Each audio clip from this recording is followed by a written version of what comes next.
Imagine this. You're sitting across from her at a dimly lit bar, watching her swirl the straw in her drink. Her eyes keep darting to her phone, not because anyone important is texting her, but because she knows you'll notice. She knows you'll feel it, that tiny drop in your chest, that creeping sense that she's slipping away, even while she's sitting right there in front of you. And here's the part most men never want to admit: she's not doing it because she's losing interest. She's doing it because she wants to see how you'll react. Women don't just want comfort. Comfort makes them bored. Safety is nice in theory, but in practice, safety without challenge feels dead. The truth is, chaos-controlled, emotional chaos is intoxicating to them, and when she can create it, she feels alive. When she knows you're unsettled, she feels something. That something is more addictive than the predictability you thought would make her happy. Think about the times you've been too available. She calls, you answer. She hints at a plan. You drop everything to make it happen. At first, she smiles, says she loves how much you care. But give it a few weeks, and suddenly, she's busy. She's not texting back as fast. She's posting stories from places you weren't invited to, and you're left wondering what the hell happened when all you did was treat her like gold. The mistake: you became her safety net without giving her a reason to keep climbing the rope. You thought stability was the prize, but stability without polarity becomes invisible. She needs the tension, the push and pull to feel the gravity of attraction. Here's a scenario you've probably lived through. You're deep in conversation, maybe laughing, maybe flirting, and then, out of nowhere, she pulls back. She stops engaging. She gives short answers. She turns her attention to someone else in the room. Your instinct: chase. Ask her what's wrong. Try to bring her back into your world. But the moment you do that, she's not just the woman in control, she's the one writing the script. You're now reacting to her reality instead of living in yours. This is where you have to flip the script. When she pulls away, you don't lean in, you lean out. You don't ask what's wrong, you let her wonder why you're suddenly harder to reach. That space will either make her step back in or reveal that she was never truly invested. Both outcomes give you clarity, but only one keeps your dignity intact. And dignity is the currency here. She might crave chaos, but the chaos she respects is the kind you control.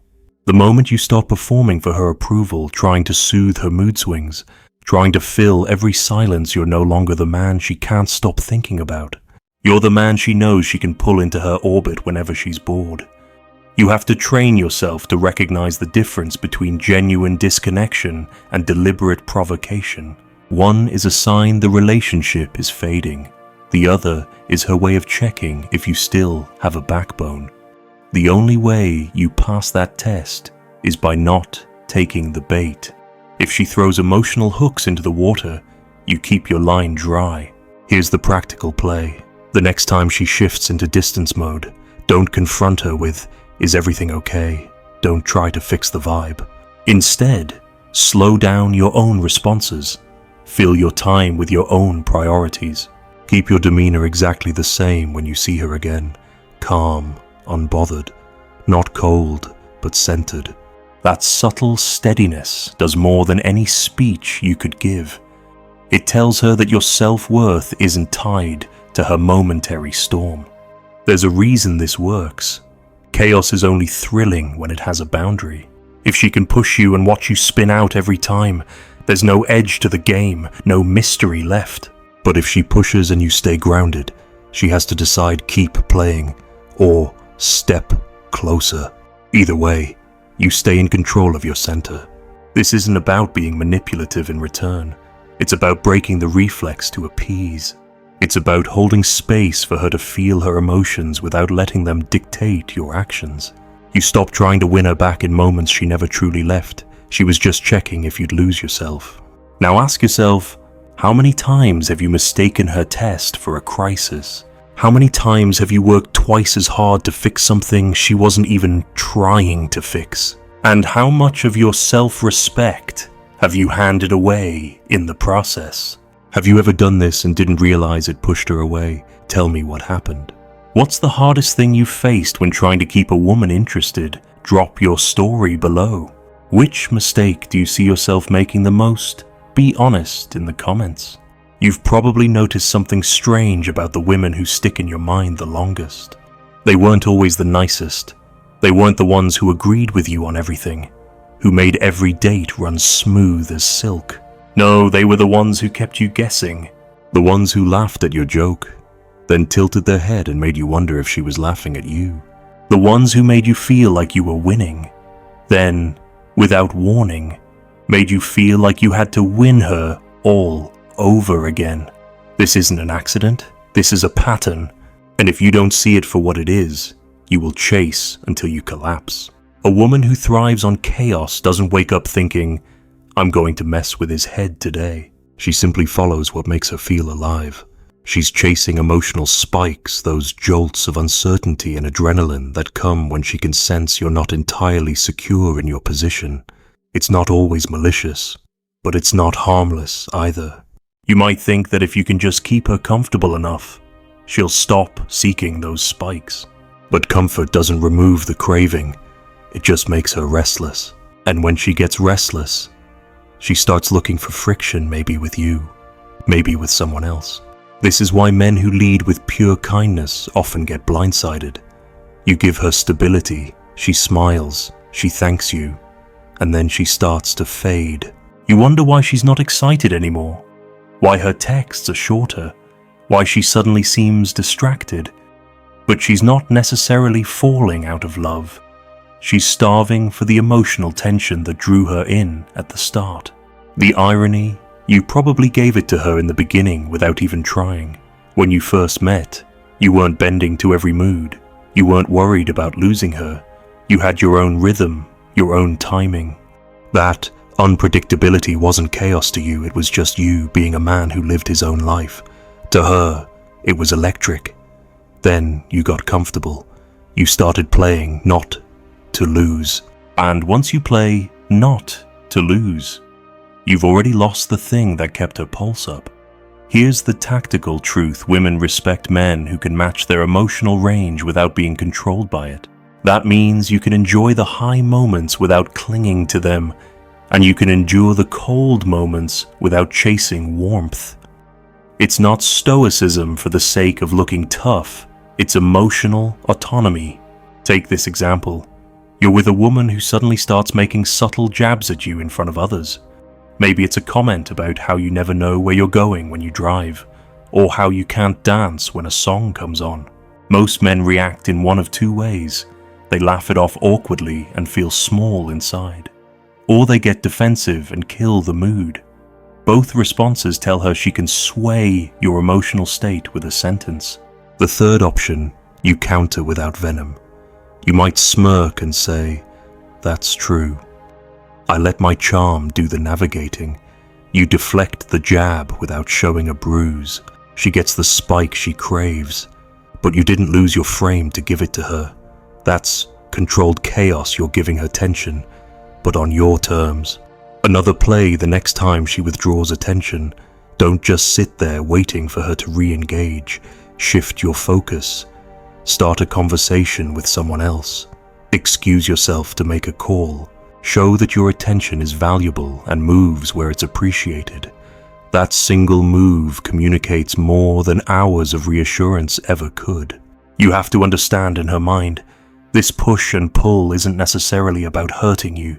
It's about confirming to herself that you're not a man she can fully map out. Predictability is safe, but it's not exciting. And without excitement, attraction dies faster than most men realize. But here's the line you must hold: never create chaos just to keep her. Manufactured drama is a rookie's mistake. The point isn't to play games, it's to stop letting her set the pace of the game. The moment you start throwing random mood swings or jealousy traps, you've already slipped into her frame. Instead, you become the man who can let her storms pass without getting wet. You give her space to feel whatever she feels, while you stay rooted in your own center.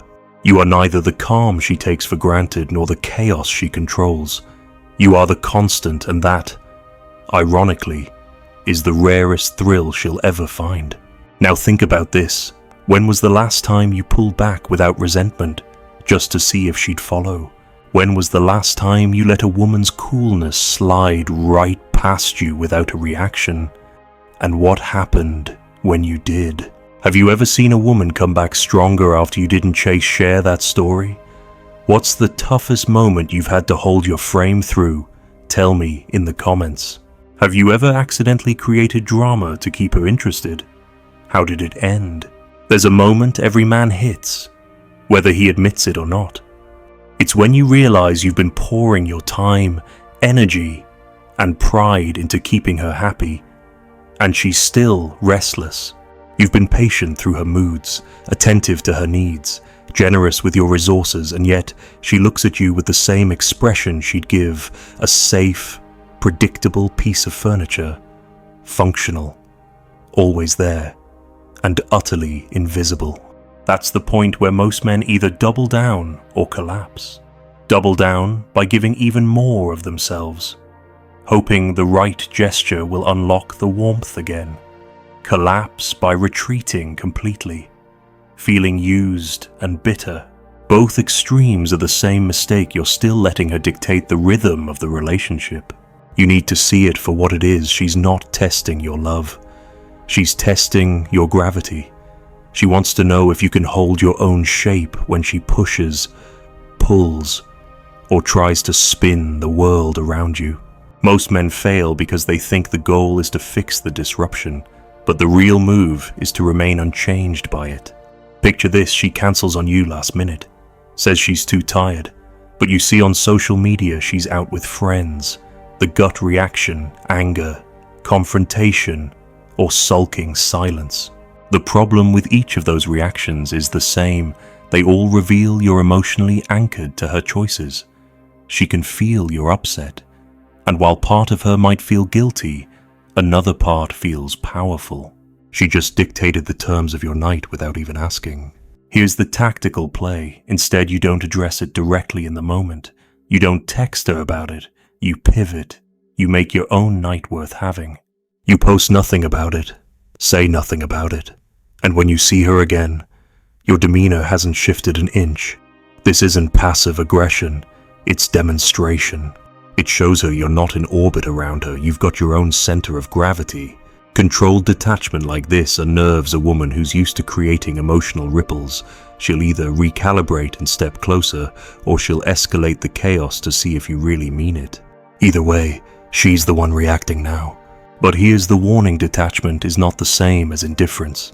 Indifference is cold, empty, and will kill genuine connection. Detachment is warmth with boundaries. It's being fully engaged when you choose to be, and perfectly fine stepping back when she tries to pull you into emotional games. Let's look at another common trap: the emotional cliffhanger. You're texting, everything's flowing, and she suddenly sends a vague, loaded message like, "I don't know if this is working," or "Maybe we rushed into things." Most men will instantly respond with a plea for clarity. What do you mean handing her hours, maybe days, of emotional leverage? Your better move: a short, calm acknowledgement. "If that's how you feel, we can talk when you're ready." No panic, no demand for answers. This forces her to actually decide if she wants to walk away or if she was just fishing for a reaction. The men who pass this test aren't the ones who argue their case. They're the ones who don't feel the need to. Understand this: a woman's craving for chaos is rarely about destroying the relationship. It's about making sure the man she's with still has edges, still has unpredictability, still has a life and energy that isn't 100% devoted to smoothing her emotions. If she senses that you've melted completely into her moods, you've lost your shape. And once you've lost your shape, she can't feel attraction, she can only feel ownership. The shift happens when you stop performing for her calm and start valuing your own. You can meet her in the chaos when it's real, but you refuse to be pulled into the false storms. You decide when to step in and when to stand back, and you stop fearing her distance like it's the end instead. You let it be the space where she decides if she truly wants to return. Now think back, when was the last time you didn't react to her provocation and she ended up chasing you harder? How did it change the dynamic? Have you ever been in a situation where her attempt at drama just fell flat because you didn't give it energy? And what would happen if you could do that every time? What's the hardest boundary you've ever held with a woman who thrives on emotional swings? Have you ever had her respect you more after you stopped reacting? What's one situation right now where you need to pull back instead of lean in? Here's the part most men don't want to face sometimes. She's not even aware she's doing it. It's not like she's sitting in a dark room plotting ways to make you uneasy. For a lot of women, this craving for chaos is instinctual. It's been rewarded her entire life. When she was younger, maybe she learned that a burst of drama made her parents pay attention. Later, maybe she saw how a sudden withdrawal of affection made an ex-boyfriend chase her harder. Over time, these patterns become muscle memory. If you don't recognize them for what they are, you will misinterpret them every single time. You'll mistake the test for a problem to solve. You'll think that if you can just be patient enough, just give enough reassurance, just make her feel secure enough, the turbulence will stop. But it won't, because it was never about needing security in the first place. It was about needing stimulation. This is why you can meet a woman who says she's done with toxic guys and watch her gravitate right back to them. It's not because she wants to be hurt. It's because she's addicted to the uncertainty those men bring, the emotional highs and lows that feel like falling in love, even when they're actually just adrenaline. So, how do you handle it when you're the man she's with now? When you know she's capable of peace, but seems to seek out storms? The answer isn't to become toxic yourself. That's a boy's solution. The man's solution is to master controlled unpredictability. Controlled unpredictability means you don't broadcast every move, every thought, every plan. You're consistent in your values, but flexible in your actions. One week, you take her to a place she's been dying to go. The next, you cancel a date because you've got something important to handle. You stay warm when you're together, but you're not available on demand. Here's a real-world example. A guy I knew dated a woman who would constantly test him by making last-minute changes to their plans. Dinner would turn into drinks with her friends, or she'd show up late without a heads up.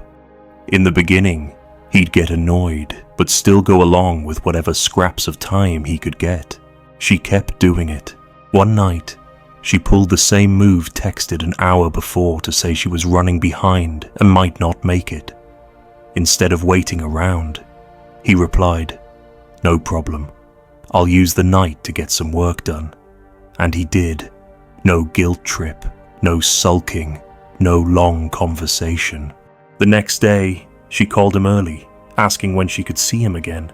She never pulled that stunt twice. Why? Because the fun of chaos is in watching you flinch. If you don't flinch, the game loses its edge. And if she values you, she'll recalibrate instead of escalate. But here's where you need to be sharp. Not every woman will recalibrate. Some will escalate the chaos until they force you to play their game. That's when you decide if you're in a power struggle or a partnership. If it's a struggle, the only winning move is to step off the board entirely. And don't tell yourself you can train her out of it by showing her enough patience. This isn't about fixing her. It's about controlling yourself. The power is never in making her change. The power is in refusing to betray yourself in order to keep her. When you can hold your ground like that, something shifts. You stop fearing her distance. You stop rushing to fix her moods. You stop living in the small space between her approval and her disapproval. And that's when you become dangerous, not because you're cruel, but because you're unshakable. So I'll ask you this. When was the last time you walked away from a woman, not out of anger, but because you refused to play a game? How did it feel? Have you ever had a woman try to re-enter your life after you held that line? And what did you do? What's the boldest move you've made to protect your own center? Have you ever discovered she respected you more when you didn't bend? What's the next game you're going to stop playing before it starts? At some point, you have to accept that the dynamic isn't going to change just because you hope it will. If she craves emotional spikes more than steady warmth, she will keep creating situations that generate them. The only real variable in this equation is you, how you respond, what you tolerate, and what you allow yourself to become in the process. Here's the reality: every time you break your own frame to pull her back in, you're teaching her that your boundaries are negotiable. Every time you over-explain, over-text, or overcompensate, you're feeding her proof that she can tilt the balance of power anytime she wants. She doesn't even need to say it. She can feel it in the way you rush to fix things that aren't broken. And men who live in that constant repair mode start to lose pieces of themselves. You'll notice it in your voice softer, more cautious. You'll notice it in your posture leaning in more than you used to. You'll notice it in your thoughts always calculating how she'll react, instead of deciding what you actually want. That's not attraction anymore. That's submission. The way out isn't about becoming cold, but about becoming solid. Solid men don't react to every shift in the wind. Solid men don't beg for peace in the middle of a storm. They stand. And if someone wants to stand with them, they're welcome. If not, the man still stands. Here's a tactic that will change the way she sees you almost overnight. Stop explaining yourself so much. If you change plans, you don't owe a 3-paragraph justification. If you can't make it to something, you give a short, clear answer and move on. Over-explaining is a silent signal of insecurity, and a woman who craves chaos will subconsciously use it to keep you in a state of proving yourself. Another tactic when she tries to provoke you: respond in a tone that doesn't match the energy she's throwing at you. If she comes at you heated, you stay calm, not sarcastic, not dismissive, just grounded. That mismatch disrupts the chaos because it doesn't get the payoff she was reaching for. Think about the last argument you had with a woman. Did you raise your voice because hers was raised? Did you match her pacing and tension? Or did you set the pace by staying steady? If you did the first, you entered her frame. If you did the second, you forced her to decide if she wanted to keep escalating or join your calm. You have to remember, chaos isn't just about fighting, it's about emotional disruption of any kind. She can create it with silence, with sudden affection, with mixed messages. The game is the swing, not the form it takes. And the only way to win is not to swing with her. This is where men often misstep. They think not playing the game means withdrawing completely, giving the cold shoulder, or cutting off intimacy. That's not control. That's avoidance. Control is when you can stay open and warm, but not reactive. When you can love her without being ruled by her. If she learns that your love doesn't vanish when she tests you, but neither does your self-respect, she'll start to see you differently. You're not the safety net she can bounce on endlessly, nor are you the unstable thrill she can't predict. You're the rare middle ground, a man who chooses her, but doesn't need her to feel complete. And here's the most powerful truth of all when you master this. Her chaos won't threaten you anymore. You won't be afraid of her moods, her distance, or her tests. You'll see them for what they are: reflexes, patterns, old habits. And you'll know that your value doesn't depend on passing every single one. So let me ask you, have you ever been in a situation where you stopped reacting and the whole dynamic shifted? Did she come closer, or did she drift away? And if she drifted, was that actually a loss, or was it freedom? What's the most you've ever compromised just to keep a woman? Have you ever realized too late that the compromise killed her attraction? What would happen if, starting today, you stopped proving yourself to her entirely? She didn't break you. She revealed what you were too afraid to protect.